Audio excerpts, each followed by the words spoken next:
I'm just waiting for the bar to load, and then I'll cue you in. Okay, Mark, I love it when you do the countdown. In 5, 4, 3, 2, 1.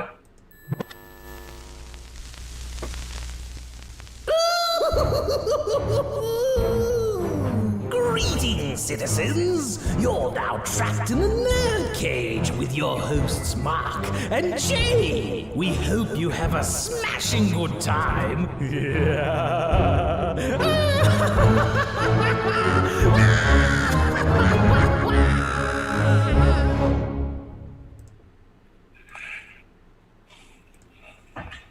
Yes, hello and welcome. That's right, you're trapped in NerdCage Live, our second test live stream. This ain't just a reaction show, but a debate show and a live discussion on everything that makes people like you and I tick. So thank you for taking time out of your day to hang out with us on a live show. I am your co-host, Jay St. G, coming to you live from Syracuse, New York. And always with me, my man, The Fiend, from Louisville, Mark Withers. What's shaking, boss? Hey, what's going on, man? Very excited to be here as usual. This is our second test live stream. So hopefully, we've worked some of these bugs out. We're going to work a few more out. Let's just start off right off the top with some news that you kind of hit me with the other day. Yep. Looks been like, brewing for a while now. Right. I know you're excited to talk about this. So WB Games is up for sale, and looks like there's 4 potential buyers. You know a little bit more about this, so why don't you let us in on it? Okay, for whatever reason, WB Games is again selling their IPs to another like a third party here, and there are first and foremost, WB Games includes all the Harry Potter games.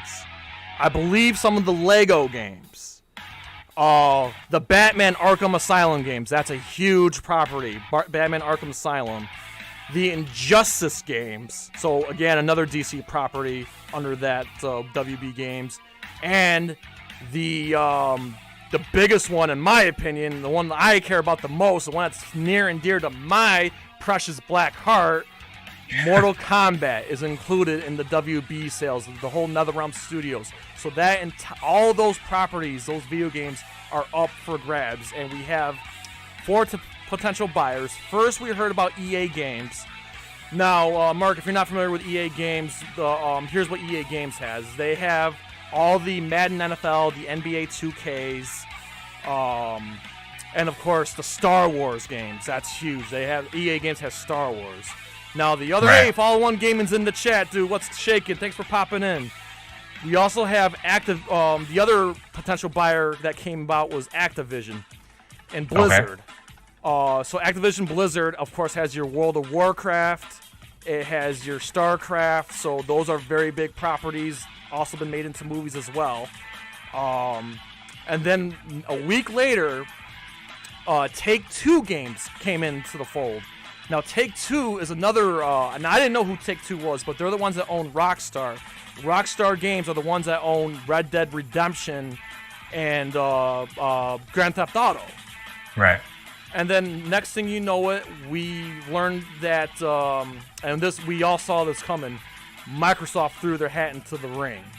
Now, Microsoft obviously runs Xbox, but they also run games like Gears of War, Killer Instinct, any Rare property, Halo. So this is pretty big. We got 4. I hope everyone loves that picture down there. So we have 4 potential buyers duking it out right now for WB Games, and I guess the price is $4 billion. So I was looking into this a little bit too, and I'm not a gamer by any means. I don't want to give anybody that impression, but I am kind of looking at it from like an analyst point of view. And so I was looking at an article that CNBC put out about this, and one of the first things that they said was that this is a very early phase of negotiations with anybody. That's number one. Number two is that Microsoft is only rumored to be interested.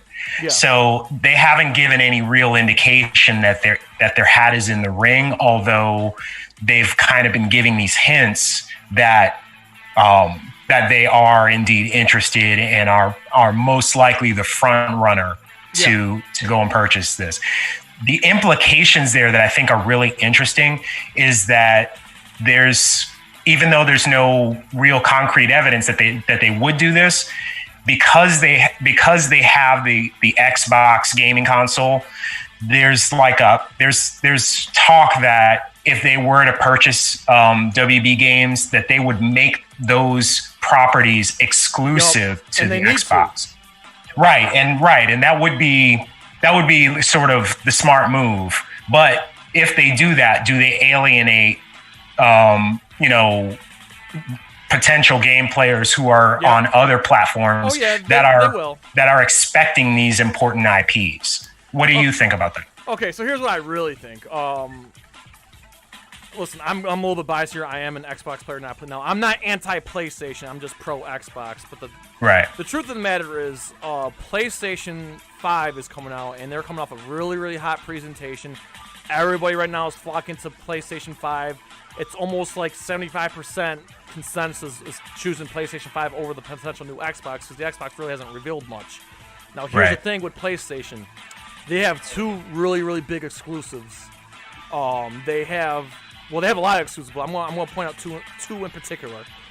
We have Spider-Man games. So Miles Morales is going to be a huge IP, and Spider-Man has been with PlayStation, locked with Sony and PlayStation for a while now. Right. Now you add another counterpart is Street Fighter. Capcom has given Street Fighter 100. They handed Street Fighter to PlayStation.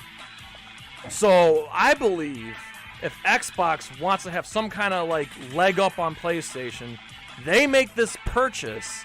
Guess what? They have Mortal Kombat and Batman exclusively to Xbox to counter, PlayStation, Street Fighter, and Spider-Man. So I think this would be huge for Microsoft. Now, the diehard Mortal Kombat fans who play it on PlayStation and the Arkham games, they're going to be pissed, no doubt about it. Now, are they going to be pissed and not come back, or are they going to be like, shit, the only way I'm going to have to play Mortal Kombat and Batman Arkham Asylum, I'm going to have to buy an Xbox. So I believe it'd be in Microsoft's best interest. To just make it exclusive, you mean? Mm-hmm. Yes, because they need something. Right now, everyone's flocking to PlayStation 5. I'm not going to lie, I'm impressed with PlayStation 5. But the thing is, Xbox, they need an ace up their sleeve. They don't have one right now. I mean, with the exception of Halo, rumored has it they're bringing back a game called Perfect Dark, which was a huge game on Nintendo 64, which I'm excited for if this turns out to be true. But other than Halo and maybe Gears of War, and we haven't even gotten a Gears of War announcement, but the thing is, Microsoft Xbox doesn't really have a huge trump card up their sleeve right now. PlayStation's got a bunch of them right now. So Microsoft needs this sale badly. I see. So do you think, all right, so from a gamer's perspective, let me just ask you this. So if let's say that you've already committed to some other streaming platform, whether it's PS5 or something else, do you think that the acquisition of those IPs is enough to drive traffic from those existing platforms to Xbox? So let's say you weren't going to get a PS5, you were kind of just going to stay where you're at. Mm-hmm. Do you think that it's going to be like, okay, well now I definitely have to get an Xbox? Again, I'm a little biased because again, I'm a diehard fan of those franchises that WB Games owns. So for me, but as far as everyone else, okay, hold on. Fallen One Game, I have to ask him. He's a PlayStation guy. Right. All right, so Fallen One Game, and I know you can see me. I know you're in the chat right now. So he's a PlayStation guy. How do you feel if Xbox acquires this? Are you going to give in by Xbox just to play Mortal Kombat Injustice and Batman Arkham Asylum? So hold on. He commented. You have to remember that Microsoft also dominates the PC platform. That's another thing. Yes. Microsoft owns the PC gaming, so that's another thing. It's not only that these games would be exclusive to Xbox, but the PC gamers as well. And I think this would be a huge win for the PC gamers. Now I'm just wondering, will the PlayStation people give in? All right, so I don't know. I haven't seen. I don't know. There might be a little bit of a delay here, but yeah, it looks like Final One Game. He said his piece here, but I don't know if he wants to admit. Is there anyone else in the chat? I see there's there's 5 people in here. Wow. Come on, guys, don't be shy. This is NerdCage Worldwide. You don't have to say who you are. Just tell me where you're from. We want to know. We want to know how many. We want to know that you're alive. We want to know that we're not the only ones in here. Just kind of okay. So Final One Gaming just says that he's gonna be getting both Xbox and PlayStation eventually anyway, but he's getting a PS5 first. Okay. So if I take myself out of the equation as far as like an Xbox fan, let's just take Microsoft away. So between the 3 remaining competitors, Activision, EA, and Take-Two, my second pick personally would be I would probably have to go not EA. It'd either be between Activision or Take-Two. I'm not big into Grand Theft Auto or Red Dead Redemption, but those are huge games. A lot of people love that stuff. Blizzard, I do love some StarCraft. I personally feel that from a storytelling perspective, I think Mortal Kombat and Batman Arkham Asylum would be better off with Take-Two. If it's not Microsoft, my second pick would be Take-Two, followed by Activision, and then EA at the bottom. I do not want EA Sports acquiring Batman and Mortal Kombat at all. All right.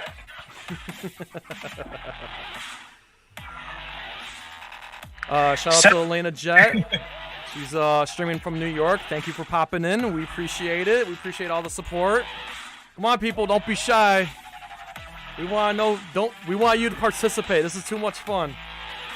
Final One Gaming says EA ruins everything. Sadly, they're too greedy and pay to win based. Yeah, and microtransactions. Hey, Scotty Bannock, who appeared in our chat last time. Thanks for popping in, man. He says no announcement of Mortal Kombat yet, so it would be hard for PS gamers to get an Xbox Series X. All right. Yeah, I wish I had more to add, man, but I'm just not a gamer. This is all good.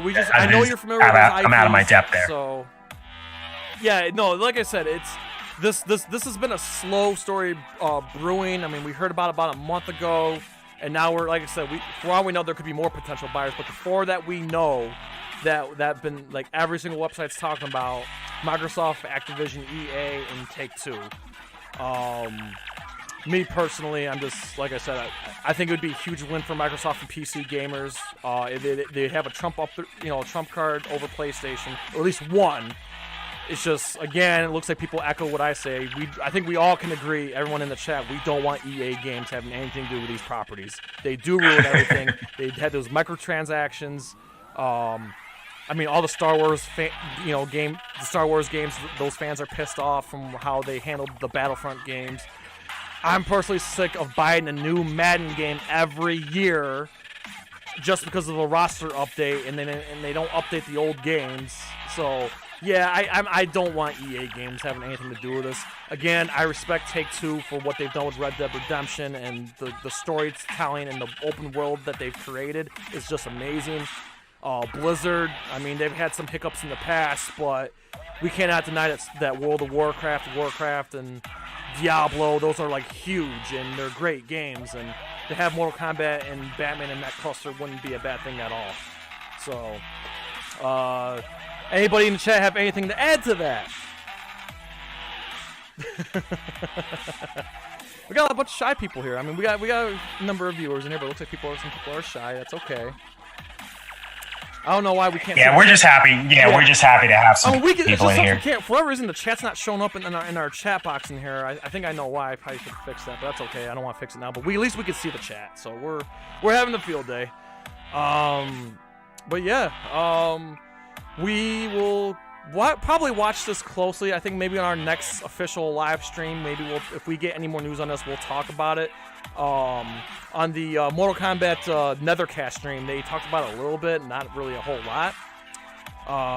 So yeah, we'll be watching this story closely as it unfolds. I mean, again, with the next generation systems coming out, I would imagine we're gonna get a purchase deal soon for sure. Oh, Elena Jet, I miss Warcraft. That was a long time ago for me. Speaking of Warcraft, so real funny, before we change topics here, Mark, I don't know if you saw my Facebook post today about Henry Cavill. Yeah, that was interesting. I actually had heard that story before. I just didn't know how true it was. Yeah, I heard it as a rumor. Want to tell our viewers about that?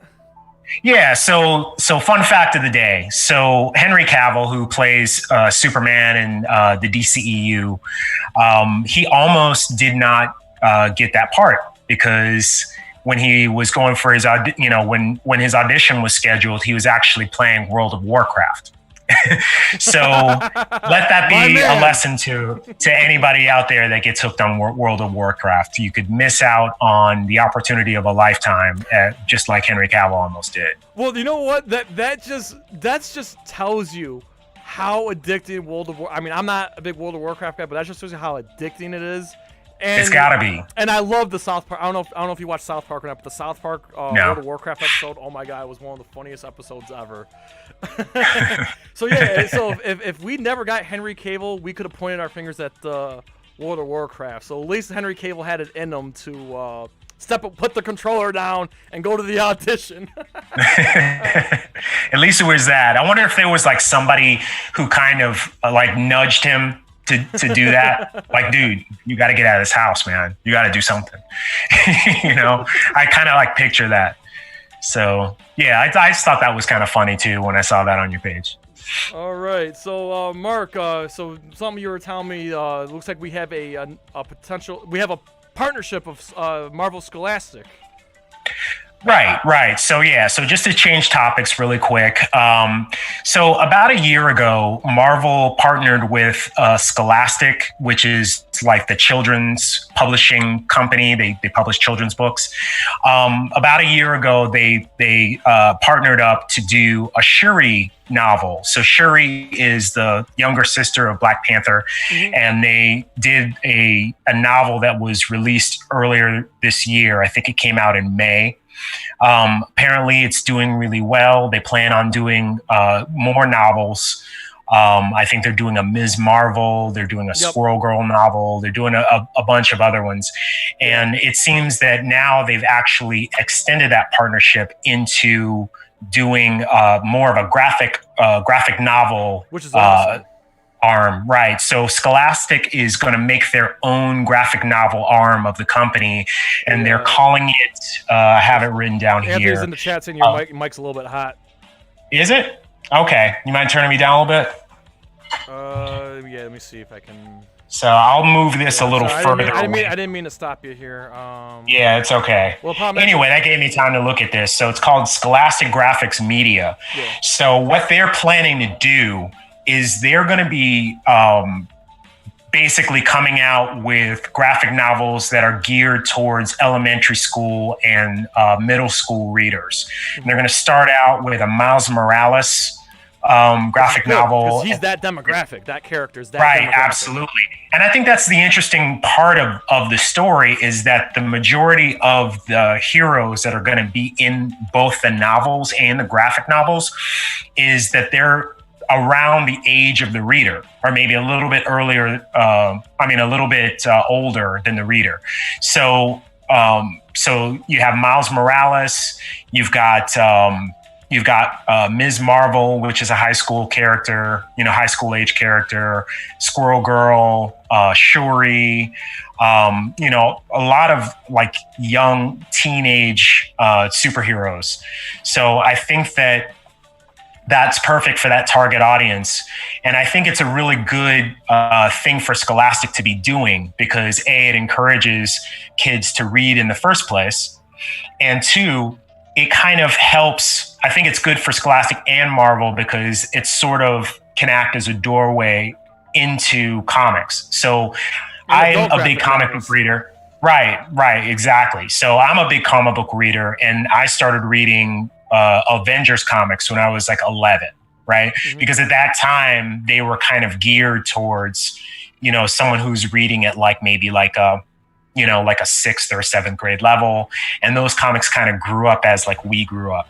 So I think that if you come out with a comic line that is targeted towards kids that age, that'll give them an opportunity to become interested in these characters, and hopefully they'll become lifelong fans of it. So I just thought it was pretty interesting. I wanted to find out what you thought about it, Jay.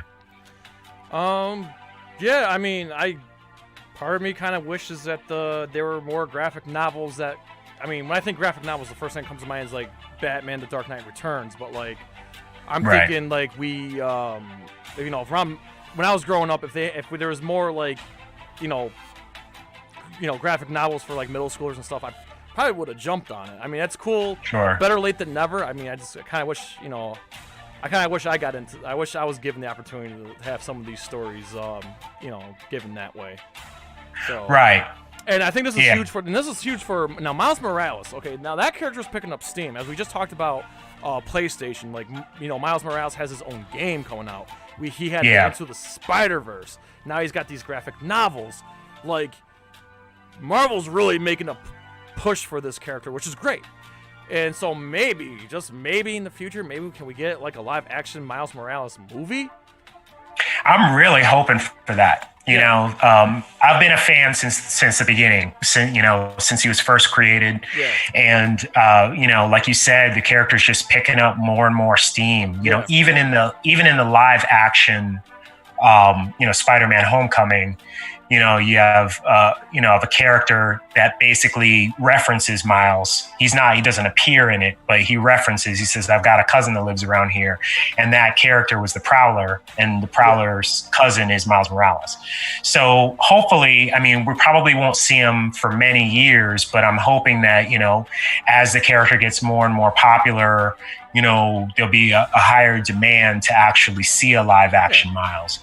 And I'm definitely here for it. I mean, don't get me wrong, we will always love Peter Parker, but he's definitely had his fun under the sun for a long time now, and it's been portrayed, three different actors in the modern era, plus, an older version of him in the Into the Spider-Verse. So, right. I mean, I think it'd be cool that if we can if we can shift into the Miles Morales era of Spider-Man into the mainstream even more. I mean, that'd be freaking awesome. I'm all for it at this point. It's not, I mean, not only. Go ahead. It's like I said. It's not that I'm sick of Peter Parker. It's just been done more than enough times. Well, the origin definitely has been done more than enough times. I mean, we've seen, with every iteration and every reboot, they always go back to sort of the high school teenage Peter Parker, which in the comic book history is a very, very small sliver of his history. It's a very small sliver of his story. So what I would like to see is, if we're gonna keep with Peter Parker as the sort of prime Spider-Man, I would like to see him, as the photographer for the Bugle. I'd like to see him, as a student, at I forget the name of the college that he goes to, but I'd like to see him become that scientist, that physicist, that chemist, that kind of learns to put his smarts to use to sort of come up with more sophisticated webbing and more sophisticated like devices and things that he does use in the comic. In addition to that, I would also really like to see some of the other Spider characters like Ghost Spider, and Madam Web and some of these other characters. Spider-Gwen. I mean, I really want to see that universe expanded. Oh, absolutely.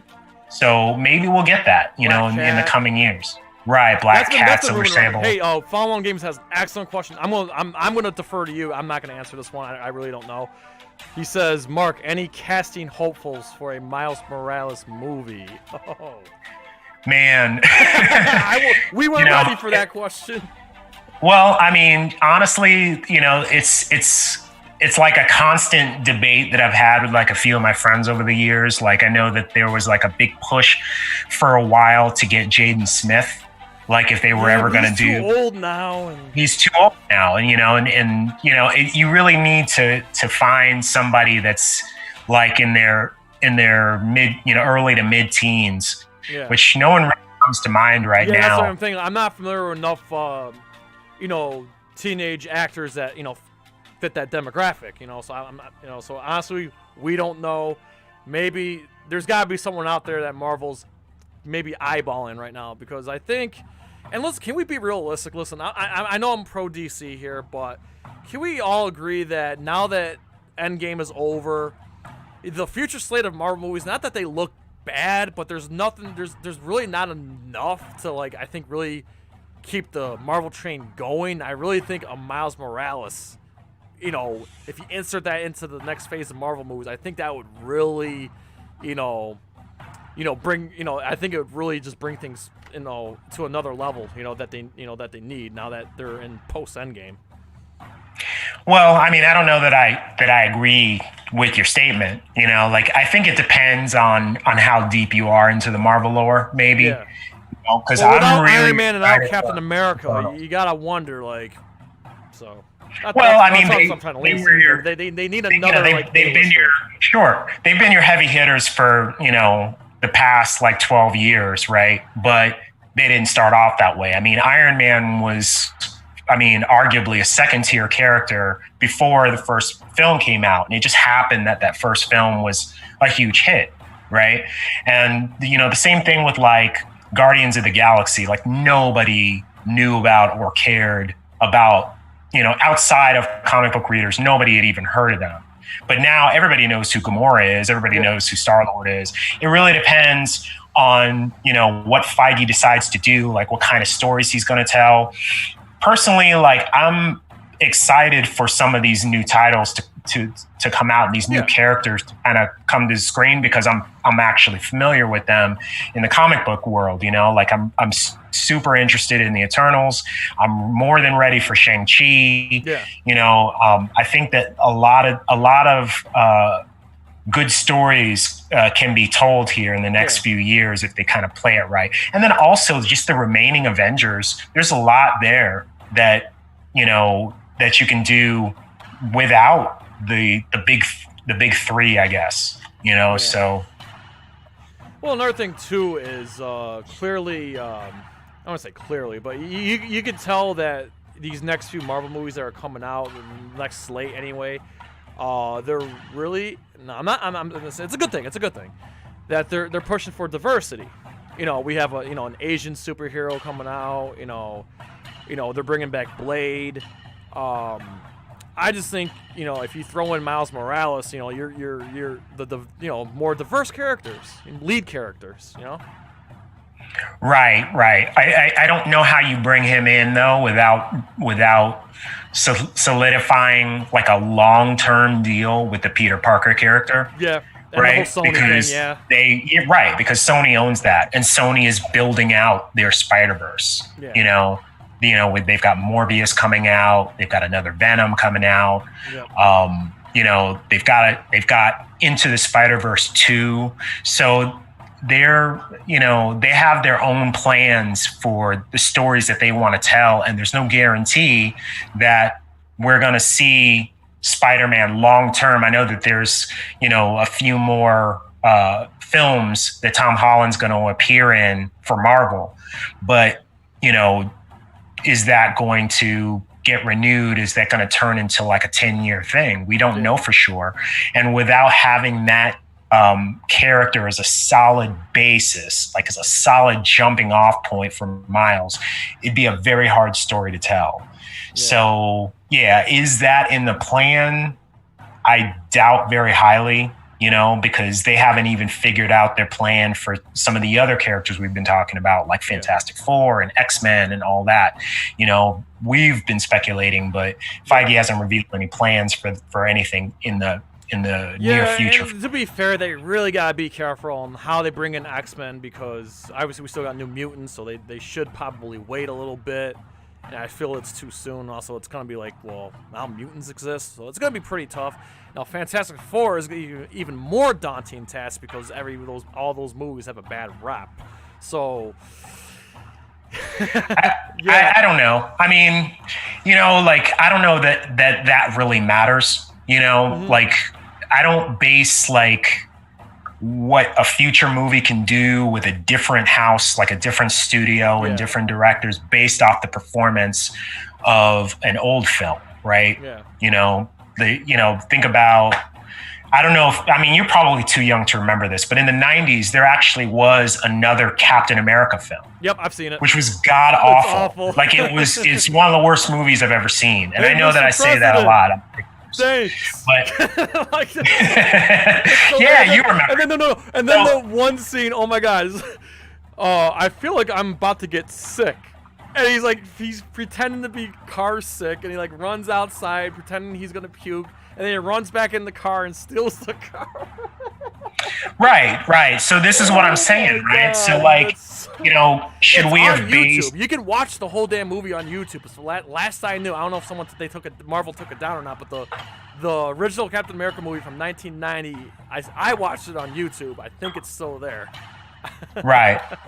So should we have based, our expectations of Marvel's or, the MCU's Captain America off of that movie? No, but I can counter you. The thing is, that was a long time ago. The Fantastic Four, the Josh Trank Fantastic Four is still fresh in people's minds. That wasn't that long ago. That's what I'm saying. Like, so all right, so let's change gears with that. So Batman and Robin wasn't that far off from Batman Begins. 7 years? 8 years. 8 years. Okay. How about Amazing Spider-Man 2 and then Spider-Man Homecoming? How many years? You know what I mean? Like, those are two different like houses. Two different people produced it. Two different groups wrote it. Yeah, it's a completely different thing. Don't get me wrong. I did not like Andrew Garfield Amazing Spider-Man movies. I didn't. Even Jamie Foxx let me down. But like those movies weren't bad like Fantastic Four. They weren't bad like Captain America. They weren't like, it wasn't that level of like shittiness, I don't know. I don't, you may be right as far as like the expectations of like the average. Yeah, it's just like I said, the Fantastic Four is going to be the trickiest one. I think X-Men, I'm not worried about X-Men being bad. I just think they should wait. I just think it's way too soon. New Mutants is not even out yet. But there's no plan. Feige even said there's no plan to bring the X-Men in the near future. He's got his 5-year plan, already mapped out, like as far as stories go for the MCU. Yeah, the X-Men are not included in that. He's pretty much said that flat out. Yeah. So I don't think there's any threat of that happening. Fantastic Four. There's a good chance that we may see some hints at that in Ant-Man 3. I think that they've already sort of hinted at that as far as bringing back Janet Van Dyne and having her come back out of come back out of wherever she was, like with those powers. I think that's what they're going to do with the Fantastic Four. I think instead of having their origin be that they went out into space and they were hit with these gamma rays, that they were actually shrunk down and that they had been maybe SHIELD scientists and that they were working with Pym and that, they were like the first test subjects and they got caught in this sort of subspace and they're finally being pulled out years later, decades later with these abilities. Yeah. So it's funny because Mark Bernardin, do you know who Mark Bernardin is? He's Kevin Smith's buddy there on his podcast. Right. Mm-hmm. He had a brilliant idea. What you just said, that the best way to bring a Fantastic Four in is his idea. He's saying like kind of do what they did in the original Planet of the Apes, where it takes place in the 60s. The scientists go into space. They get their powers and then come back to Earth in modern time. Exactly. Powers. I think that's a really freaking cool idea. I'm all for it. Right. Right. And of course, to me, that sounds. Yeah, and they're pushing for Emily Blunt and her husband to play, Reed Richards and Sue Storm. Which I'm all for. That's been a rumor forever. I'm all for that. I think they're perfect for it. And I think that makes sense, and that's the perfect way to bring them in. I mean, and I would love to see another. I would love to see like a 1960s retro Marvel movie. Sure. Yeah, I mean, I think that Marvel is sometimes at their best when they do these sort of period pieces, right? Like, I was a big fan of like First Avenger. Captain Marvel. I like Captain Marvel. I didn't. I'll say this about it: the period piece part of it is not the problem with that. I think that there was a pacing issue as far as telling that story. I think it was a good story. I just think that they probably needed to make some changes in terms of, where certain parts of action were, and there's certain aspects of like storytelling where it's just like, all right, come on, we get it, But aside from that, I mean, I did think it was a good movie. I enjoyed it. I know that I think that part of it is that you don't like Brie Larson, right? Yeah. I already knew. We've had this conversation before. So, I know. I just speaking of Brie Larson. So her YouTube channel, well, first and foremost, I think a lot of people are coming at her kind of. I haven't watched it, and I don't plan on watching it. But someone messaged me the other day and showed me like, look at the likes and the dislikes. She had a heavy amount of dislikes on her channel, which is what I mean. I mean, I'm not gonna waste my time and hit dislike just because I don't like her. But what I did find really amusing, besides that, that there was a video of her. She kicked her boyfriend out of the house because they had to fight over Mario Galaxy 2. What? Like it really happened, or was like a skit? I don't know. Maybe they. I mean, it could have been set up for video. Obviously set up for the channel, but it was played like she was really mad and kicked him out of the house. So I'm just thinking, oh my god, man! Like that woman's something else. That's all. Right. We wish you the best. I'm really happy for your success and all your car commercials and your Captain Marvel and your new YouTube channel. Yeah, I don't have a problem with Brie Larson. I think that she's great. I can't say that I'm a massive fan of hers, but I'm not gonna hold that against anybody. I just don't care for her. And don't get me wrong, and I'm a huge Kong Skull Island fan, and she played a huge role in that movie. Have you watched that, by the way, or no? No, I haven't watched it. Okay, yeah. We'll talk about that on another stream. But it's just I'll watch it and then we'll talk about it. Yeah, and of course she was in Scott Pilgrim and she did a bunch of indie movies after that. So I'm not gonna say she's flat out horrible. It's just I just think her off-screen behavior is what turned me off. And I know, like my best buddy always tells me, you gotta separate the artist from the person. But you can't always do that. I get that. It's not. And it's for me when it comes to Brie Larson, it's hard for me to do that. It really is. So right. That's all. Right. I mean, I'm not gonna like say she's crap and she's bad. No, it's just her antics and her behavior outside movies. It's just hard for me to be like, that's all. No, I totally get that. I mean, that's kind of how I feel about Mel Gibson. I recognize he's a good actor, but certain things that he's done, I can't get past. Every time I see him, I'm just like, nah, turn it off. Yeah, I know. It's kind of hard to like go back and watch movies like The Passion or Lethal Weapon, and Yeah. I mean, that's the thing, because those Lethal Weapon movies, a lot of them are really good. They're all good. They're all horrible. They're all horrible to me, and they're all great in their own way. Personally, the first one's the best one. The second one, I would say, is the best action. I think the funniest one's the third one, and the fourth one's just cool because of freaking Jet Li. So I mean, right? Mel Gibson. The fourth one's the only one I really remember. Just nuts, and I love that. Another thing is I love that South Park episode about Mel Gibson and The Passion. That's just great. That's just great stuff right there. Yeah. Okay, so. All right, so we're gonna keep it in the realm of movies here, but we're gonna get away from the Marvel stuff now. I'm just looking at the time, and I don't want to like go, So, if you're new to this channel, Mark and I, we're big on movies, we're big on action movies, and we're big on martial arts movies. Okay, you got your Bruce Lees, your Jackie Chans, and your Jet Li, and your Yip Man, and I love Jackie Chan. Jackie Chan's like my hero. I mean, Mark's been familiar with Jackie Chan longer than I have. For me, what brought me in was Rumble in the Bronx. I was 10. I saw him on Good Morning America. My mom was like, "Oh yeah, look at this guy. He does his own stunts, blah blah blah." And then I was too young to see it in the movie theater because it was rated R. And then I rented it at Wegmans, back when Wegmans rented videos, back when their video stores was a thing. Rented Rumble in the Bronx, and then I was hooked. And then when I watched that man jump off a rooftop, I was hooked on Jackie Chan for the rest of my damn life. And then there was more movies that came after that. And then he hit big with Rush Hour. And I just want to preach something to everybody right now. Okay, Rush Hour.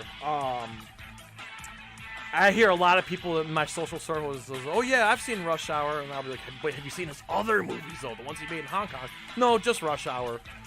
You are doing yourself a great disservice. You gotta watch them all. Just seen Rush Hour. Okay, listen, I'm not gonna poo-poo Rush Hour. Rush Hour movies are great. All three of them. They're great. They're all great. The third one's a little bit of a letdown, but it's still good for what it is. But you're doing yourself a disservice if you haven't watched Jackie Chan's movies outside of Rush Hour. And I'm not talking about Shanghai Noon. I'm talking about the movies he's done in Hong Kong. And I'm going to zero in on what I think his best movies are. So from 1985, well, there's 6 movies total. The 6 movies total, they're called the Police Story movies. Started in 1985, and then the first 4 movies are in the same timeline, and then he rebooted it with New Police Story last decade, along with Police Story Lockdown. I didn't care for Lockdown. New Police Story was all right, but the original Police Story movies are great. All of them, all 4 are great. My favorite, and it's my favorite Jackie Chan movie, probably my favorite action movie, Police Story 1 is my favorite Jackie Chan movie. Well, mine is Police Story 3, also known as Super Cop. Whoa, wait a minute, man. For that remark, dude, I am taking you to the cage. Let's go. Okay, ladies and gents, it's time for Rage in the Cage. Finish him. So strap in and join the fight in the comments below. Pick a side, Team Mark or Team J. Who will it be?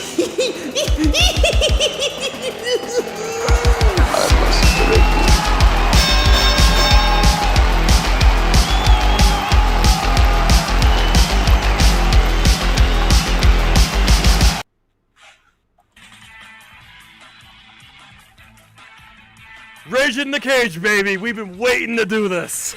Yeah, we have. Oh yeah, that's right. This is the segment of the show where we get into a hot take and you guys pick a side. My side, or wait, that side. My side. It's gonna be my side. Now listen, we love the Police Story movies, man, and I'm gonna make my case. I'm gonna just start off right off the bat. I'm gonna make my case why Police Story is Jackie Chan's best movie, and it's the best movie in the whole all the Police Story movies. Okay, you couldn't ask for a better fucking opening. Okay, it does not waste any time. You go into the police squad there, and they're talking about what the mission is, who they're gonna arrest, who the suspects are, and they don't waste time, and then they set up the plan. They go undercover and they set up the plan into that shack town, and then it just goes batshit crazy from there.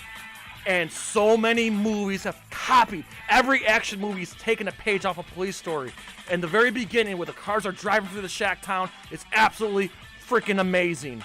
And then you see Jackie Chan get dragged by a bus. What better way to open a movie? Not just open a movie, but open a series. And then the plot's right there. And the action's just insane.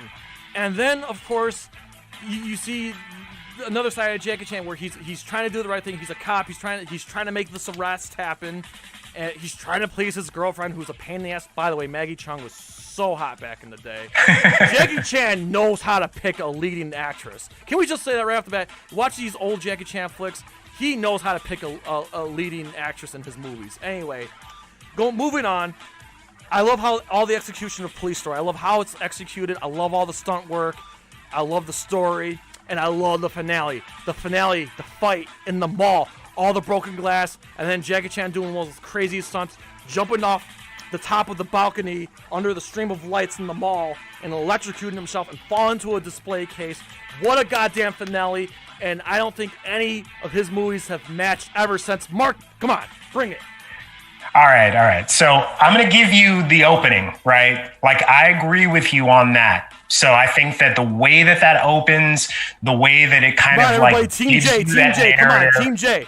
It is. I will give you that. That is sort of a template for a lot of great action movies that sort of came after it, right? I'll also give you that, you know, this kind of set a template for that style of action. You know, it's Hallmark Jackie Chan with a lot of great stunts, great effects. Yes. You know, you've got a great cast in him and Maggie Chung, you know, right. So, you know, you've made some very good points, but I'm going to still stick with my pick, Super Cop. Okay. Because number one, I think the stunts are bigger. I think the action is bigger. I think that it gives you a much more cogent, an easier to understand narrative. I think the villain in that, Chaibot, is a great villain. In Kenneth Chang, he does a fantastic performance. But more important than all of that is that I think this is the first and possibly only movie that Jackie Chan gets a female counterpart who does all of the same level of stunts, same level of martial arts, and looks good doing it. And I'm talking about the incomparable queen of martial arts, Michelle Yeoh. Yes. So for people who are not familiar, if you're not familiar, you might know her from a James Bond film that came out called Another Day? No, Tomorrow Never Dies. Tomorrow Never Dies. That's the one. So Tomorrow Never Dies. Crouching Tiger, Hidden Dragon. Right, and that's the one that I think a lot of people would be more familiar with. That sort of introduced the West to her. Yeah. But as far as me and you know, my friends that are really into martial arts films, we sort of discovered her out of that movie, and then she did a string of other films after that, Wing Chun, The Heroic Trio, Tai Chi Master with Jet Li. But in this movie, she really shines, and for every stunt, every kick, every punch that Jackie Chan throws, I mean, she's keeping up with him. You know, and the fight choreography in this film is fantastic. I think just like the timing, the pacing, the comedy between the two of them, you know, because they're undercover as brother and sister. So they have this brother-sister dynamic, but then underlying that is sort of the politics that are going on at the time, because Jackie Chan's from Hong Kong and, you know, Michelle Yeoh's character's from mainland China. And so, right. And so there's sort of that underlying tension between the two of them based off that. Yeah. I mean, I think that when you put all of those things together, it's arguably one of his best films, you know, and that's saying a lot, because this guy, I still like the first one better. Right. And, you know, and to each his own. Yeah. But I honestly think that Super Cop, you know, I not only do I think it's the best out of the Police Story series, it's the best out of any Jackie Chan movie that I've seen, period. You know, and I know that's a tall claim, but that's really how I feel about it. I mean, it's a fantastic I love everything you just said, but I'm going to counter you again. Okay. So as you were right, I love Michelle Yeoh in that movie, and she adds that dynamic to it. And I love the whole them being undercover the whole time, which is pretty cool. Right. But this is where the movie, I feel like, not fails, but like comes up short. Now, if you're watching it as a standalone movie, you may not know this, but you got to reiterate that this is a part 3 of this Police Story timeline. So in this third movie, that Super Cop, Maggie Chung is pretty much shoved to the side. Like, she really doesn't make that big of an impact like she does in the first 2 movies. Same with his Bill Tung and his character, his boss there, and the superintendent. Like, they're nowhere to be found in part 3.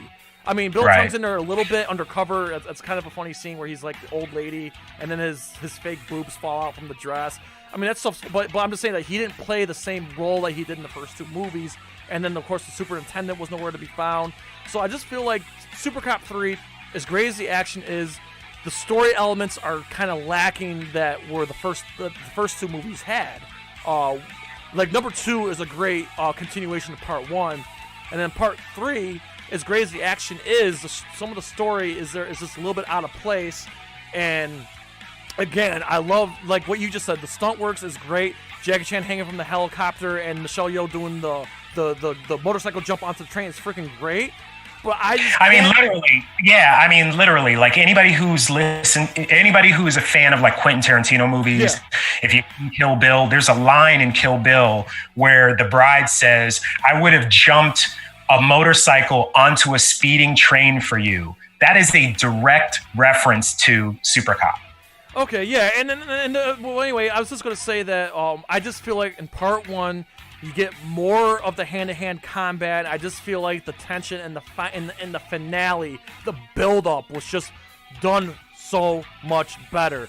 Again, in the first movie, we see Jackie Chan dragged by a bus and electrocuted and cut by glass, falling from dangerous heights, and it's just an all to watch. And I just feel in my heart of hearts, as much as I love all the police story movies, the first is the best. Everything that you just said, Mark, I still can't put above Police Story 1. Well, we're going to have to agree to disagree. So anybody in the chat, let us know. Let us know whose side are you on. That's okay. Watch these movies, but right now, if you're going into this, like, are you Team Mark or Team J in this situation? Come on, let us know. Come on, people. Come on. Team J all the way. Oh, my God. This was too much fun. Listen. I really hope you guys enjoyed this Rage in the Cage. I hope you love us fighting in the cage, as you can see.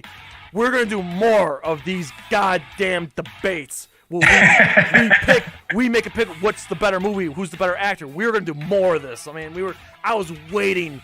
I was like in agony, like waiting to do this. And this what you're looking at right now took a long time to set up. Please. So thank you for checking this out. Yeah, thank you for that. And please pick a side, my side.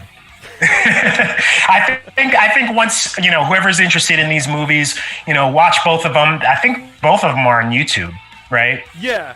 You can watch Police Story is available on YouTube, but if you have HBO Max, the true uncensored English subtitled version of Police Story 1 is available. It's available on HBO Max. And let me grab something. Hang on. If you're a fan of Criterion, I'm a huge fan of Criterion. Jackie Chan Police Story 1 and 2 Criterion Blu-ray is just recently been released. First time in America, uncensored English subtitles. It's great to have. And I scoured the earth for Super Cop.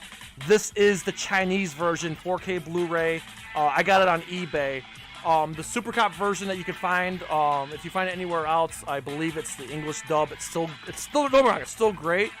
But I believe you can find, like Mark just said, you can find Super Cop on YouTube. I don't know where it's streaming anywhere else. I do recommend it. It's worth it. If you're a fan of Jackie Chan, and if you're a fan of pure action and kung fu, you gotta do yourself a favor. Either rent these movies or buy these movies. You will not be disappointed. Yeah, I mean, I love all the Police Story movies. So I just happen to love them. You told me the other day you were watching Super Cop. Where were you watching it? Like, how'd you get it? I watched it on Amazon Prime. So, yeah, so you can watch. Was it for free or you had to rent it? I think I rented it for like $1.99. Oh, like it's on there, but I mean you have to rent it, but it's super cheap like that. So, and then Police Story 1 I watched on Vudu, and I watched that. Yeah, if you have HBO Max, it's there for free. For whatever reason, Police Story 2 is nowhere to be found. I don't know why they haven't released that on HBO Max as well, but I'm telling you, these are great action movies. Again, I agree with everything Mark said, but I just can't. I don't have it in me to. You don't have it in you to watch the third one. It's the best, man. It's the perfect action movie, and it's the original action movie blueprint. Okay, so many movies have copied it.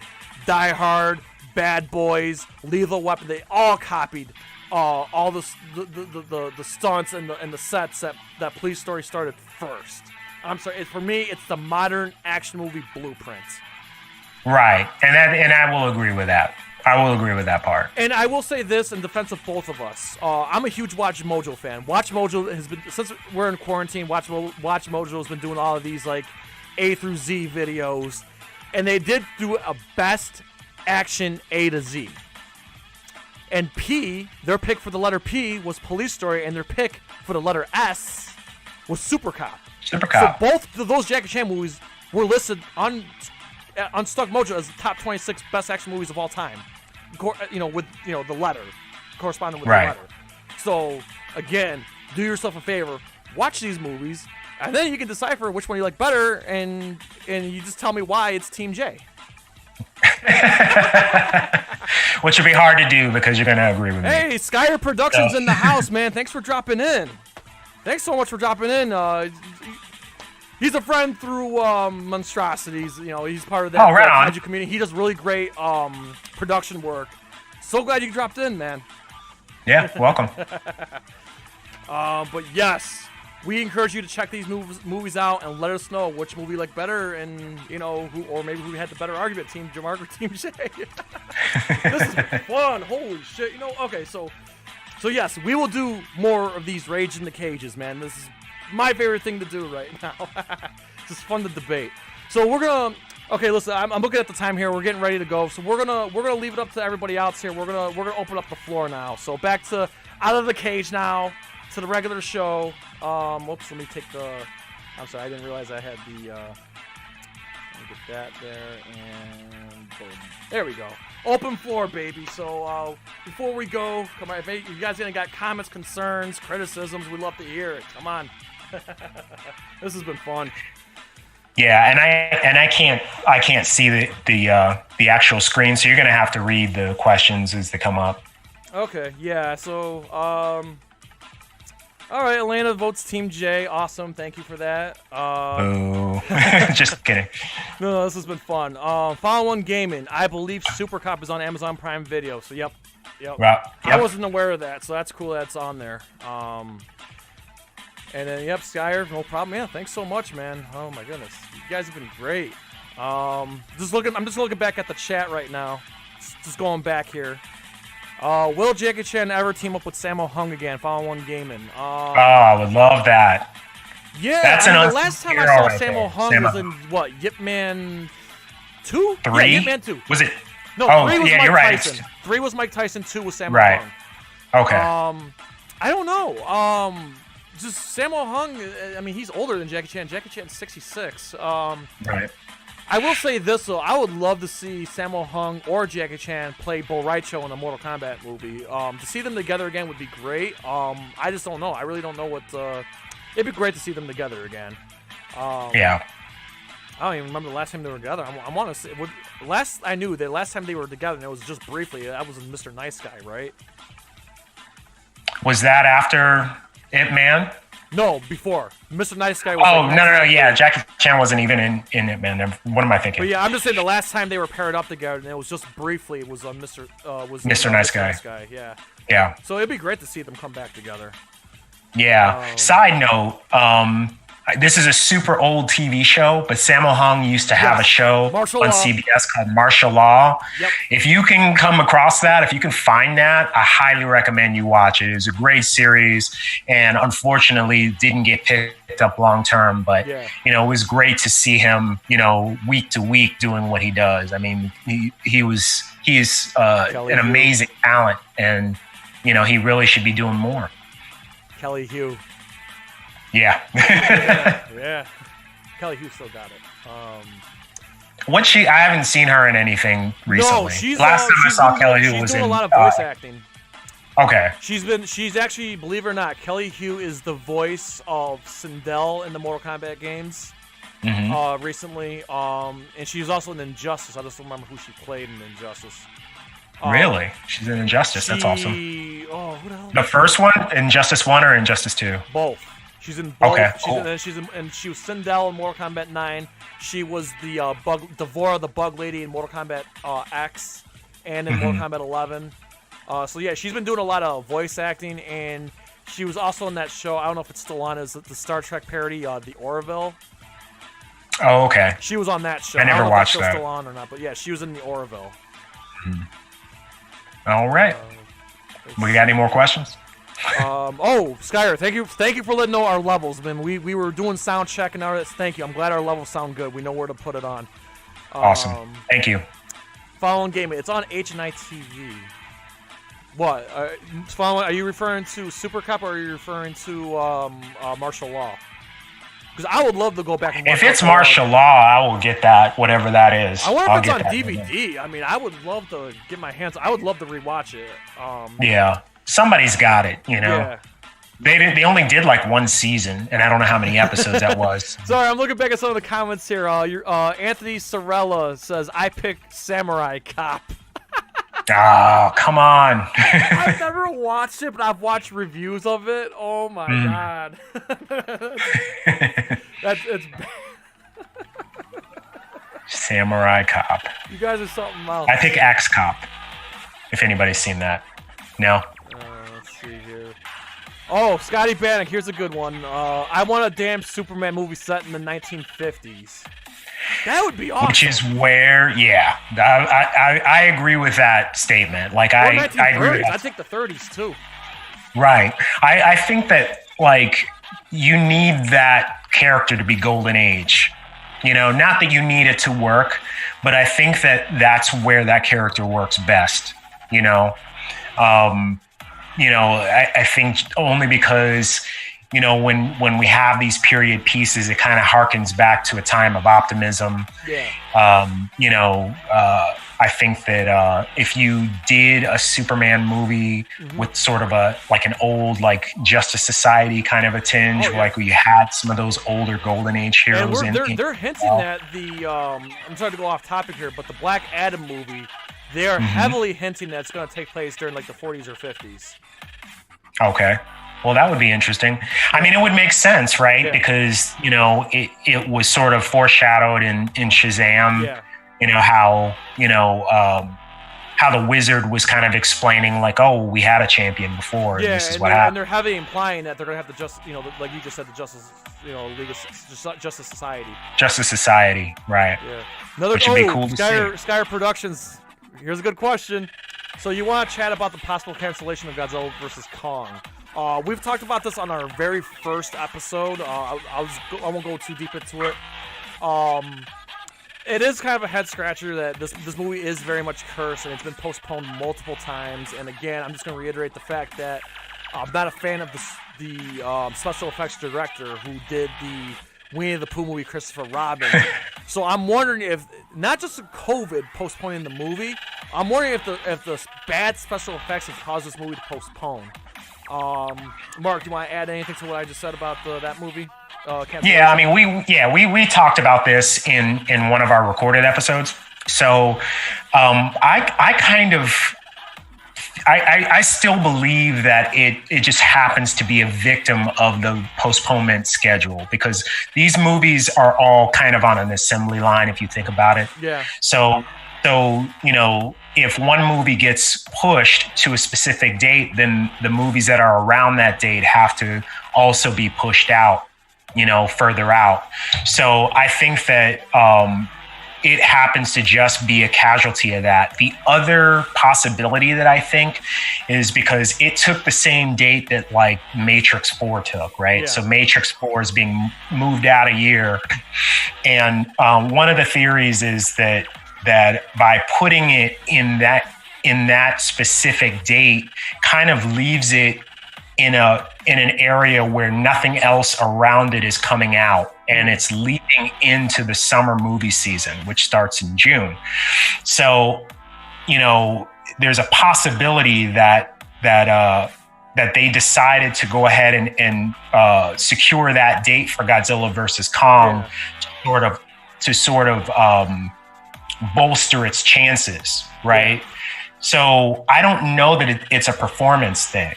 You know, I think it's probably more of a strategy thing, and it's far enough out to where hopefully they don't have to move it again because of COVID-19. Okay, so he just added to his question there. So Skyer Productions just says, no, that's not what I'm talking about. I'm talking about, going to politics here, Trump's executive order on China. So it has nothing to do with production. It has everything to do with Legendary. Oh, okay. I see where he's coming from. So, Okay. without diving too deep into the politics of Trump's executive order on China. So Legendary is a Chinese-owned production company. So I see. I don't know. I can't. I don't think that would. I don't know if that would affect it or not. Like, the movie's already done, and it's Legendary's like not the only like company working on the film. So I don't know if that. I don't think that would affect it. I didn't. This is news to me, honestly. He says Wanda Group. Yeah, Wanda Group, who's the majority shareholder of AMC Theaters. I don't know. I really don't know if these Chinese-owned companies are they going to be if it's going to affect the movies that they made for America. Yeah, I don't know. Wow, that's definitely news to me. I didn't even hear anything about that, honestly. Yeah, I mean, I don't know anything about that. Yeah. Honestly, I can't give you an informed answer without looking into that. Definitely news to me. What I did, kind of going into the same realm of kaiju here. I posted the article today, Variety, and this one kind of hit hard, man. So Variety was talking about today that Toho is struggling big time because all the movie theaters shut down in Japan, and Toho has a majority of movies released into these theaters in Japan. So Toho Productions, Toho Studios took a really heavy hit in Japan from COVID, and I'm just like, oh no, like. I would hate to see Toho get shut down. I mean, I hope that doesn't happen, Right. but it's just kind of a scary thing to think about. Beloved, for me, Toho means a lot to me. I'm a Toho fanatic, not just Godzilla. I love a lot of other Toho properties. So, wishing to all of our friends in Japan, I hope we all get through this. I hope around the world we all get through this. And I don't want to see movies stop. I want to see movies still. Yeah, we want studios to thrive so that they make more of what we like. Okay, going back to back to the Super Cop thing. H&I TV is a Spectrum thing. Okay, I didn't realize. Okay, so if you have the Spectrum service, Super Cop is available. If you have that streaming service there from Spectrum. Cool. And all right. So Mark, what do you say, man? I mean, we're going into an hour and 10 minutes into the stream. How do you feel? Feel pretty good, man. If there are more questions, we can continue to answer them. Okay. Yeah, we'll do a final call of questions here. If anyone's got anything to add, this is last call right here. Last call. Bar's closing. Last call. I just want. Okay. Well, here's one thing I want to. I'm not gonna reveal anything, but we do have a special guest on the show coming soon. We don't have a date and time solidified. We won't say who that is, but we do have something big planned. Something big. You guys are gonna love it. We got an agreement. We're just waiting on a date, select day and time, and it's gonna be a hell of a lot of fun. And this coming weekend, we're gonna be doing an exclusive look back at the original X-Men movie from 2000, 20th anniversary. Yes, the one that started it all. Oh, what are your thoughts on the new Power Rangers movie? Are you talking about the one with Bryan Cranston? I didn't hate it. I enjoyed it. It didn't leave me begging for more. I know it didn't really do that well in the box office. They did have a couple things there that wasn't 100% accurate to the original show, but it was a fun. I'll say this: it was a fun watch. Not necessarily something I will watch again or buy. It was a fun watch. I recommend anyone who hasn't seen it. It's worth a sit down to watch. Mark, did you see the Power Rangers movie yet? Yeah, and I liked it better than I thought I was going to, right? Because, I was a fan of the TV show when it came out. I watched it, and, I thought that that it was going to be not so much a continuation of that or any of the different variations, the different iterations that came sort of afterwards. But I didn't expect it to be as well produced, as it was. it definitely had its silly moments. Yeah. And I'm not 100% in on like the Rita Repulsa character. That was an interesting. Kind of never have been. Rita, yeah. But overall, I mean, I thought it was pretty good. I think they did a good job of kind of telling that origin story. Yeah. And I really like that they put Billy, the Blue Ranger, on the spectrum, on the autism spectrum. I thought that was an interesting choice, like something, different and inclusive. Okay, so he's just correcting me here. He's just saying, no, there's a new one involves the time travel in the original cast, and they're looking for a female lead for the new movie, making a big deal about that. Oh, that'd be cool. I mean, yeah, I would love to see the original cast back, especially Tommy and all of them, Jason and all of them. That'd be. I'd definitely check that out. It's made by the same people who made it's Paramount. Well, Trini won't be in it, but yeah. Yeah. Paramount is who did the Sonic movies doing. Okay, yeah. I would definitely check that out. I would love to see the original cast again personally. So yeah, I'm all for it. Anthony Sorella, ever thought about getting a soundboard for funny clips and movies and games and whatnot? We're not there yet. I would certainly love to do that for the channel. Absolutely. I think Mark is kind of working on that. Yeah. We'll have all this stuff sort of eventually, just piece by piece. What you see right now is like the foundation. We have a foundation, and thank you for everybody for helping us build this foundation. The only technical glitch I have here was the chat was supposed to appear on the screen here, but that's okay, not a big deal. I think that's something. Yeah, I mean we're definitely making strides. Yeah. So little by little we'll get there. Okay. All right. So I guess we'll call it a night. So again, just want to reiterate, we do have a big guest on the way. When we're ready to announce it, we will. We're not ready to announce it yet. And for those who love checking out the recorded show and listen to the podcast version, we're gonna do X-Men 20th anniversary, and it's gonna be a lot of fun. And now I'm really happy to say that we will start doing these live streams full steam ahead.